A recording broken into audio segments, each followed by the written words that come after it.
Greetings! This is just a quick video to let you know that my analysis of Alone in the Dark is now complete. Have a look. With survival horror as a genre having been effectively dead for 3 years after Sweet Home came out, you wouldn't expect the next game in line to come for this design philosophy to come out swinging. But Alone in the Dark leverages the power of MS-DOS to present us with horror beyond 2 meager dimensions. Pre-rendered though the environments may be, the action is now proper action in 3D, lacking both any turn-based qualities and any instanced encounters. Traversal, puzzle solving, and combat now share the same mode of control and display. So if a suit of armor comes to life, you can't trust a battle screen to give you time to think. You need to run away with the tank controls provided or hope you have the means to defeat it in the seconds it takes to strike you down. This dose of realism combined with the jump in audio-visual technology allows for some actual scares.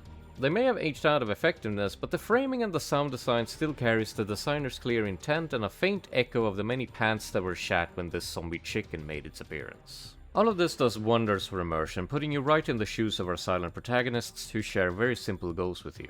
Figure out what happened in Derceto and get out alive.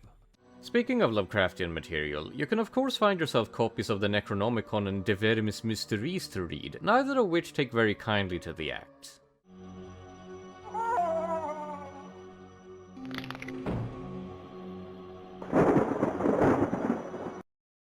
Lacking a sanity system, I find this Yharnam Welcome a fun way of punishing the player for carelessly dabbling in the occult like a Lovecraft character.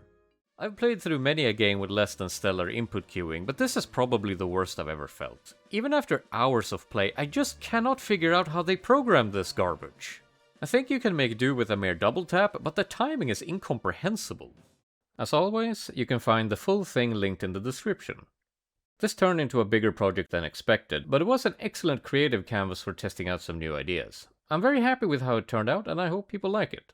Since I have the time, I'm planning on rolling into the next Let's Play as soon as possible. I'm in the awkward position of needing to research optional stuff between the two characters and wanting to retain some fresh reactions since I've only really played the game once. I'll figure out the correct balance somehow. Until then, farewell and thank you for watching my Alone in the Dark videos.